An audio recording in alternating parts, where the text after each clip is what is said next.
just picking up from where we left off. What's going on over here?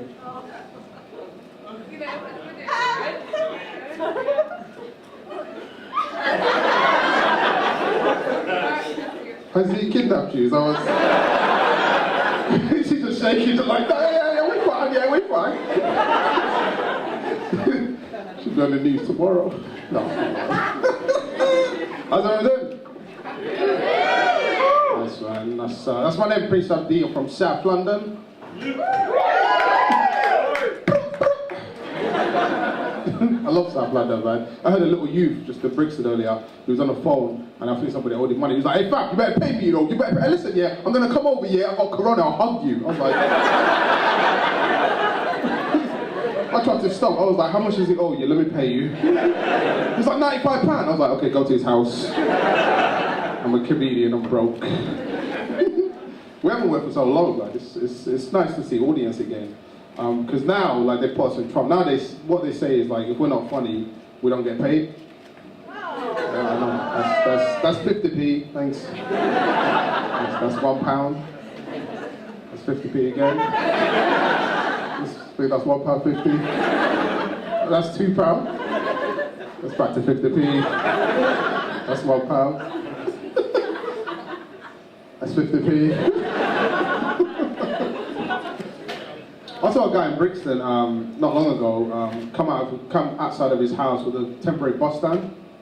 Like, he stole it. I don't know if you've ever seen it. Some people might be confused. When there's a construction at bus stop, you've got what you call a temporary bus stop. It's like this big. It's got bus stop on it. And they do this. He stole one of those. They just took it outside of his house and just waited for the bus. He formed the queue as well. People were like, "This is the new bus stop." He's like, "Yeah, shut up, really." And then the bus stopped, I kid you not. And he got on, he called someone came out of the house and took it back in the house. I don't know if that's genius or lazy. Yeah, man. I just moved to Windsor, that's where I live now. I left South London to try and be middle class. Everyone, shut up. Everyone. Well, you think I'm middle class, I'll stab you, fam. I just put the girl, she's like, "Oh shit, I thought this was a comedy club." Now I'm trying to, like, because in Windsor, I swear, everyone just shops like Waitrose. Every single person I've seen, they shop at Waitrose, right? I do the same, but I do a little bit different. I go to Waitrose and buy Waitrose bags, then I go to Lidl. They don't know what's inside. Man, it's been mad, man. West End is such a it's full of characters in the West End. I kid you not, a few days ago I was here and I came out of the tube station and I went down to do my shoelaces. And this white lady, she ran over, she thought I was taking the knee, so she joined me.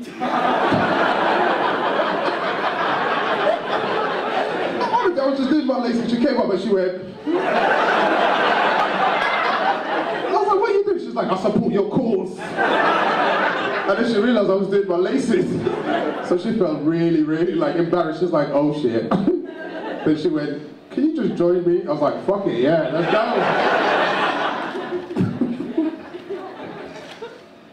I get a lot of public transport. That's what I do. I get a lot of late night like public transport because of my job. And sometimes I just like get on a bus with like all kinds of characters. I kid you not, like recently I was on a bus, just before I moved to Windsor, I'm on a bus to Brixton. I'm sitting down, this youth sits next to me, and he looks at me like up and down like this. Then he looks away, then he goes, and he looks away, then he looks at me third time. And that's when I start texting my family and friends. I'm like, "I love you, if I don't make it home." I'm like, this youth wants to rob me. But he didn't. Do you know what? I could never forget this. He looked at me like the fourth time and he goes, "Do you know seahorses?" I was not expecting that. He goes, "Do you know seahorses?" I was like, "Not personally, no." He goes, "You know the female, she passes the egg to the male and the male has the baby. Did you know that?" I was like, "I did not know that." Then he goes, "Check it out." And then he gets off the bus. And it was the same bus stop's mine, but I didn't get off. 3 in the morning, this guy's talking about seahorses. So I went 2 stops later, I got off, crossed the road, got another bus back, I went home, I googled it. It's true! I got educated by a rude boy.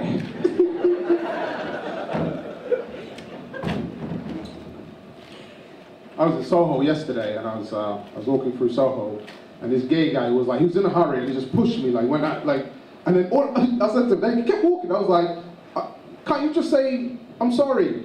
He goes, sorry to who? Look at you, look at me, I'm fabulous! I just kept walking. I was like, shit, I don't have a comeback. Don't have a comeback, man. But I remember, like, not long ago, a gay guy saved, he saved us on the bus, because there was a youth playing loud music on the bus, and he was playing so loud that all of us were scared. And a few stops later, this gay guy boarded, right? And as soon as he boarded, he was like, where's the music coming from? Where's it coming from? Like, losing his shit. He's like, where's it coming from? He looked at me, I'm everyone, I'm a snitch. I was like, over there. And then he went, excuse me, yes you, rude boy, music off, thank you. And this youth was like, what? And everybody on the bus was like, oh shit. Then he got up, right, this youth, and he went, what'd you say, bro? And then he went, I said, thank you. Then he started threatening the gay guy. Now let me tell you something, you cannot threaten gay people, because they'll turn that sexual. Because he was like, bruv, yeah, I'm gonna fuck you up. Gay guy was like, oh, yes, please.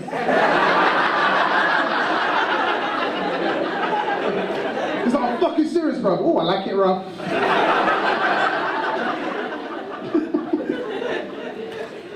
And then everybody on the bus would love it, so he went to get off. But just before he got off, right, this little rude boy turned around, looked at the gay guy, he went, watch your back, yeah? Watch your back. And the gay guy was like, never. And then we went on, a stop in, and this gay guy looked at all of us on the bus. I kid you not, he was like, guys, I'm not even gay. I just got off the bus. So that's how you get the youths. I've been trying to do things to like entertain myself during lockdown. I don't know what you guys have been doing, but one of the things I've been doing is I've been going to my local bus stop and I've been waiting for the bus, and when the bus comes, I've been walking away.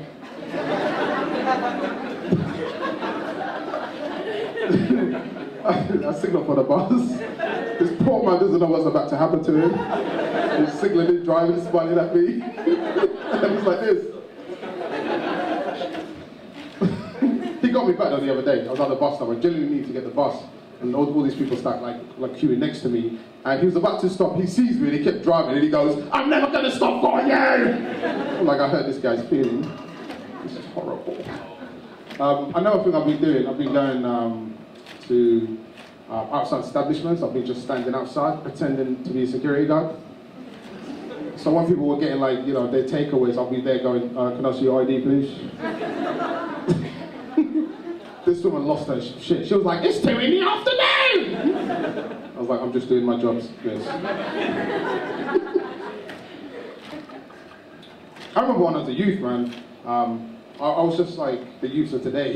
I thought I was a gangster. I'd be like, yeah, bro, you get me? Man's a Batman, innit? You get me? Oh shit, that's my mum. Yeah, man, I used to think I was a gangster, man. But I remember, like, I always used to try and get out of situations. Like, I remember I was in the wrong neighborhood, the wrong postcode. I was like 19, right? And I'm like, just walking Chatsfield. I'm just going to see a friend of mine, but I'm in a wrong neighborhood. So I'm walking, I get surrounded by like 20 youths. And one of them goes, where in London are you from, fam? Say it now, where in London are you from? And they all joined in, yeah, where in London are you from, fam? Where in London are you from? I panicked, I was like, I'm from Scotland.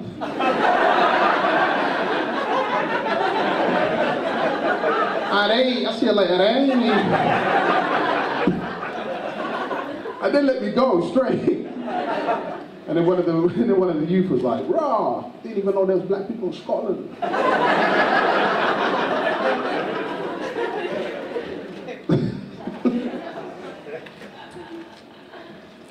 Anyway, I went out recently. I went to this restaurant, like really posh restaurant in Mayfair. I didn't want to go, but it was my friend's like birthday, so I had to go. It was expensive. I like Lidl. So it was very expensive, but I had to pay. Everybody had to pay. and they gave us lots of like fancy chocolates and sweets, so I took all of them and I put it in my pocket. And my friends are like, "You're embarrassing us." Like, I'm like, "I'm not embarrassing you." "Yes, you are. You're embarrassing us." I'm like, "I'm not. I paid £155." Anyway, I put it in my pocket. I walked, but then I needed the toilet. But this is how posh the place was.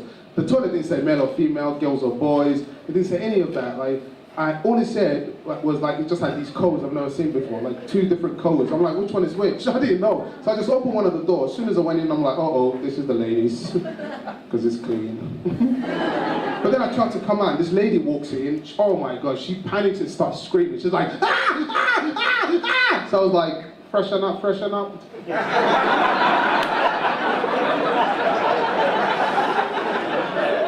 Freshen up for the panani. Then she went, "Where's the chocolates and sweets?" I was like, "Over here."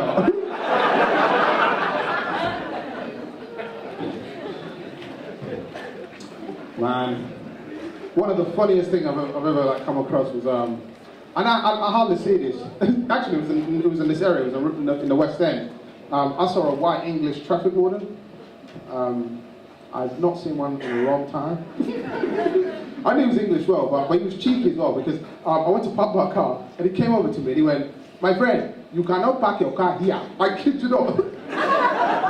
And then he looked at me, he went, "Sorry mate, I'm just practicing."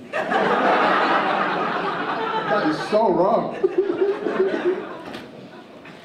I miss traveling. That's one thing I miss about comedy, man. We were lucky enough to travel sometimes. I went to Australia for the first time. I had a great time. You got any Australians in? All right, let's talk about it. I was in Perth, that's my first time. I was in this coffee shop and I went to just grab a chair to sit on, and this Aussie guy came out of nowhere and grabbed the chair and he looked at me, I kid you not, he's like, "What are you doing, mate? It's my chair." And I don't know why I started doing this accent back. I was like, "Nah, mate, it's my chair." Then he was like, "I was here first, mate, I was here first." And he kept saying that, "I was here first." So I panicked and looked at him, I was like, "Mate, I'm an Aboriginal."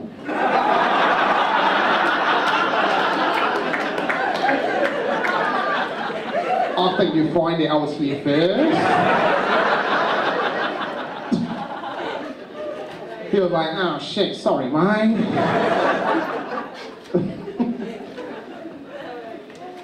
I love that accent though. Fucking goofy.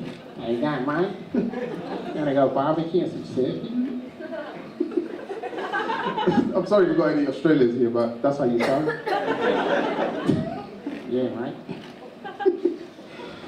Oh shit. Anybody here smoke weed? I'm just asking. One girl went, "No, you're not." I don't smoke. I don't. I've only tried it once in my life, and yeah, that was weed. And that day I had work as well. So what I did was I smoked so much weed, then I called work, told them I was sick, and then I turned up to work.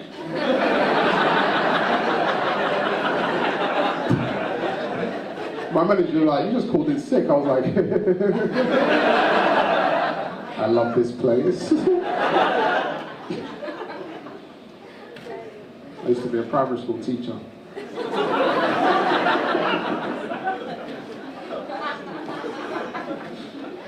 I've had all kinds of jobs, man. I used to work in customer services in Brixton. Imagine working in customer services, but it was like a building and we had to do customer services. I remember like one of my first customer was this Jamaican guy. Right? He had a hammer, and we didn't even sell those hammers, so he had it with him, and he wanted to ask me a question, but he was speaking so fast I didn't know a word he was saying. Like, you know, I just started work as well, so I was like, he came over to me, he went, "Yeah man, you're good, alright. You know, people, every time someone put people, tell someone put people, someone want and someone washing machine."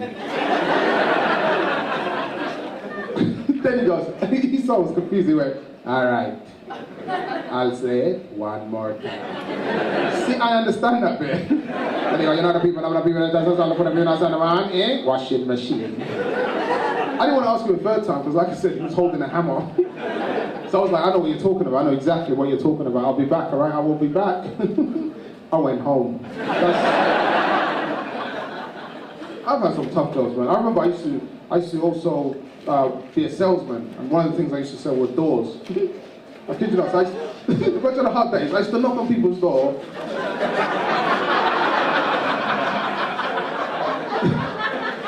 You don't want a door? Okay, fair enough. Oh, he doesn't like doors. He looks like one of the boy bands in the funeral or something. Fuck it. I said that when he left the... I don't like to fight, but I'm at the age, man, I want to enjoy my life. I don't like to fight, but when I was young, I used to fight a lot. This happened to me like one time. I remember I was a bit older, but I had the same situation with youths where one time these youths were running, and one of the youth right next to me tripped and fell down.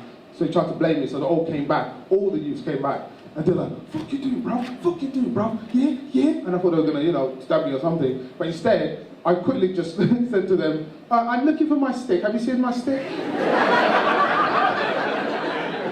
And they were so nice. I kid you not, they started looking for the stick for me. Oh shit, where is it, bro? Yeah, that was awkward though, because about 25 minutes later, they saw me driving. Awkward. I went to see my dad earlier. I love my dad, man. He's a cool guy. But he annoys me because he keeps talking about Brexit when Brexit is over. We voted out, so we're still saying, like, he keeps banging on about it. Like just today, 45 minutes talking about Brexit. So I said to my dad, "Dad, stop banging about Brexit. Why you keep banging on about Brexit?" I kid you not, my dad finally spoke back to me and he went, "Because there are too many foreigners in this country. We have to get rid of them. They have been here far too long. Especially the Bulgarians."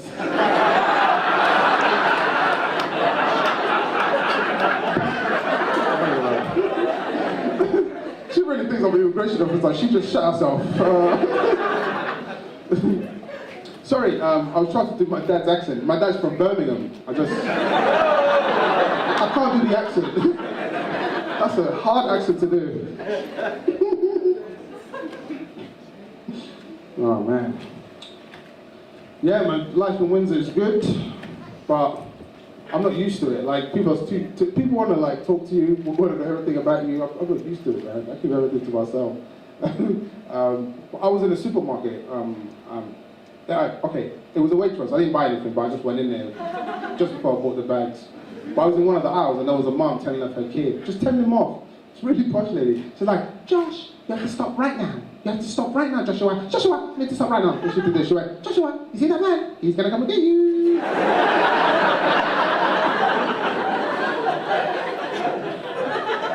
I don't know why. I was like, "Yeah." And the kid started crying. I got kicked out by security. The guy was like, "Don't you ever come back here." It was my dad. I keep looking at the time because I don't want to overrun. Because I have another show to go to in December. But that's not the point. In December or January, I'm not sure now.